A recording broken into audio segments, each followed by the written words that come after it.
ආයිබෝන් කියලා පිළිගන්නවා SL Photo Studio YouTube channel එකට. අද මේ වීඩියෝ එකෙන් බලන්න යන්නේ කොහොමද අපි ගන්න ෆොටෝ එකකට overlays add කරගන්නේ කියලා. overlays download කරගන්න පුළුවන් link කීපයක් මම මේ වීඩියෝ එකේ description එකෙන් දාන්නම්. ඒ description එකේ තියෙන link වලින් ගිහලා ඔයාලන්ට පුළුවන් ලේසියෙන්ම ගොඩක් overlays නොමිලේම download කරගන්න. අපි බලමු overlay කියන්නේ මොකක්ද? ඒ වගේම කොහොමද overlay මේ ෆොටෝ එකකට add කරගන්නේ කියලා. දැන් මං ගාව තියෙනවා මෙන්න මේ වගේ ෆොටෝ එකක්.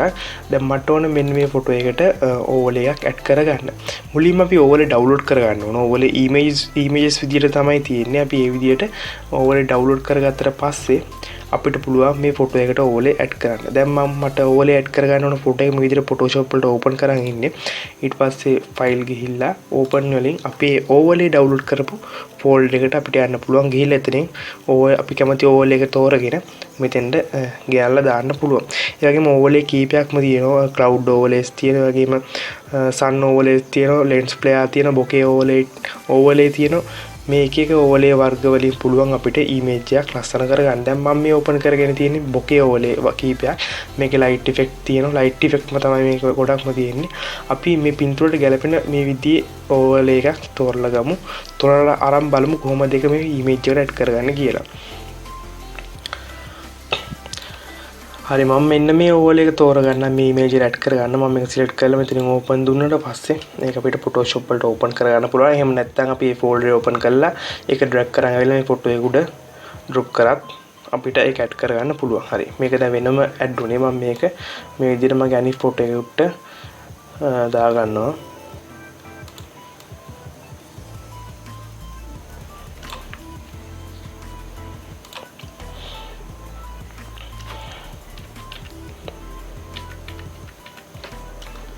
ඊට පස්සේ මට මේක මගේ ෆොටෝ එකට අවශ්‍ය size එකට මේ ෆොටෝ එකට වැඩිය ගොඩක් quality වගේම size overlay image එකක් තමයි. දැන් මම මේක මගේ ෆොටෝ එකට අවශ්‍ය විදියට size කරගන්නවා. මේක size කරගනිද්දී අපි පොඩි කරද්දී මේකේ quality අඩු නොවෙන්න පොඩි කරන්න පුළුවන් අපිට.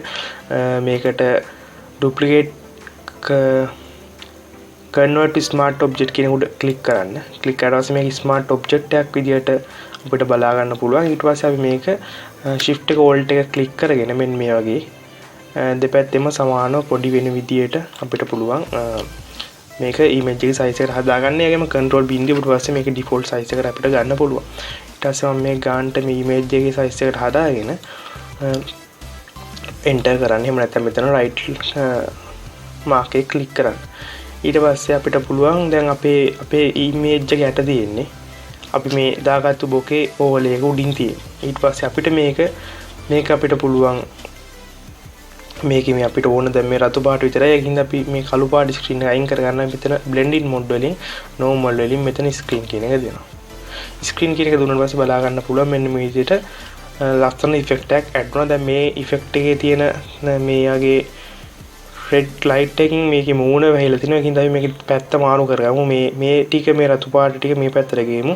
එකට මේ image එක උඩ control T press කරලා transform අරගෙන right click කරලා මෙන්න මේ flip horizontal කියන එක click කරන්න. ඊට පස්සේ අපි මේක අනිත් පැත්තට ගියා බලා ගන්න පුළුවන්. ඉතින් මොන විදිය තමයි ලේසියෙන්ම overlays image වලට add කරගන්නේ. දැන් අපිට මේක රතු පාට ගැලපෙන්නේ නැත්නම් මේ image එකට මම හිතන්නේ මේකට මේ රතු නිල් පාට වගේ light තියෙන හින්දා මේ අපිට බලා ගන්න පුළුවන් background එකට නිල් පාට light තියෙන හින්දා මට ඕන දැන් මෙන්න මේක නිල් පාට කරගන්න. ඒකට මම මුලින්ම මේ overlay layer එකට click කරලා adjustment වලට ගිහිල්ලා මෙතනින් hue saturation වලට ගිහිල්ලා මට ඕන පාට එනකන් ඒ වගේම clipping mask එකක් දාගන්න මේ අපි ගන්න hue saturation layer එක. ඊට පස්සේ එතකොට clipping mask එකක් දාගත්තට පස්සේ අපි කරන විශේෂ වෙනස්කම් අයිති වෙන්නේ මෙන්න මේ අපි දාගත්තු overlay image එකට විතරයි. අපේ ෆොටෝ එකට කිසිම බලපෑමක් වෙන්නේ. අපිට ඕන මේ overlay ෆොටෝ එකේ image එකේ පාට වෙනස් කරගන්න නිසා clipping mask එකක් මෙතනින් දාගෙන මෙන්න මේ විදියට අපිට පුළුවන් ඒකේ image එකේ පාට වෙනස් කරගන්න.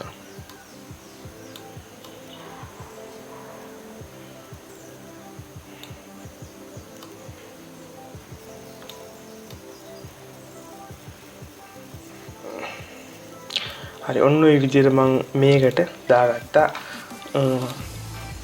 overlay එක. ඔන්න ඔය විදිහට අපිට පුළුවන් image වලට overlay add කරන්න. ඒ වගේම බලමු තවත් overlay එකක් කොහොමද image එකට add කරගන්නේ කියලා. අපි මේක අයින් කරලා දාමු දැනට. මේ එකක් ඇඩ් කරපුවා අපි බලමු තව ඕලයක් කොහොමද අපි ඇඩ් කරගන්නේ කියලා.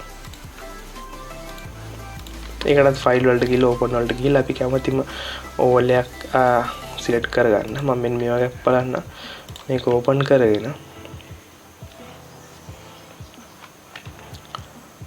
ඒකත් අපි මේ විදිහට ඩ්‍රැග් කරලා ඩ්‍රොප් කරගමු අපේ ඉමේජ් එක උඩට. ඊට පස්සේ අපිට අවශ්‍ය සයිස් එකට මේක සයිස් කරගන්න ඕන.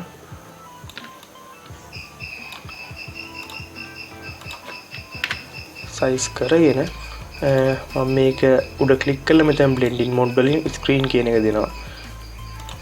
හරි මෙන්න මේ විදිහට ගොඩක් ලස්සන අපිට පුළුවන් අපේ ඉමේජ් එක ඇඩ් කරන්න. ඒකේ මේ මූණ උඩ වගේ මේ වගේ පැච් එකක් වුණොත් අපිට පුළුවන් එක මකා ගන්න මේ ලේයර් එක උඩ ක්ලික් කරලා මෙතනින් මාස්ක් එකක් දාගෙන අපිට පුළුවන් බ්‍රෂ් ටූල් එක අරගන්න. බ්‍රෂ් ටූල් එක අරන් මෙතන ෆෝග්‍රවුන්ඩ් කලර් එක බ්ලැක් විදිහට තියාගෙන බ්‍රෂ් එකේ සයිස් එක අපිට අඩු වැඩි කරගන්න පුළුවන් බ්‍රැකට් වලින්.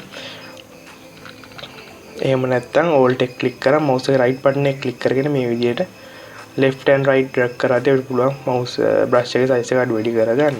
ඊට පස්සේ මෙතන black කලර් එක ෂුවර් තියෙද බලන්න. ඊට පස්සේ අපිට පුළුවන් මේක මේ විදිහට මකා ගන්න එන අපට අවශ්‍ය නැත්නම්.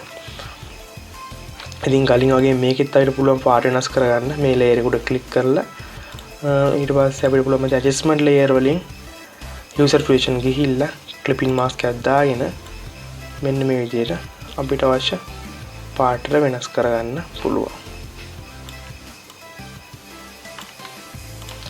හරි ඔන්න විදිහ තමයි ලේසියෙන්ම Photoshop පාවිච්චි කරලා අපි ගන්න ෆොටෝ වලට ඕවර්ලේ ඇඩ් කරගන්නේ. අලුත් වීඩියෝ එකකින් හම්බෙමු. channel එක subscribe කරන්න, like කරන්න, ඔයගොල්ලන්ගේ අදහස් comment කරන්න. අලුත් වීඩියෝ එකකින් ආයෙමත් හම්බෙමු. සියලු දෙනාට සුබ අලුත් අවුරුද්දක් වේවා.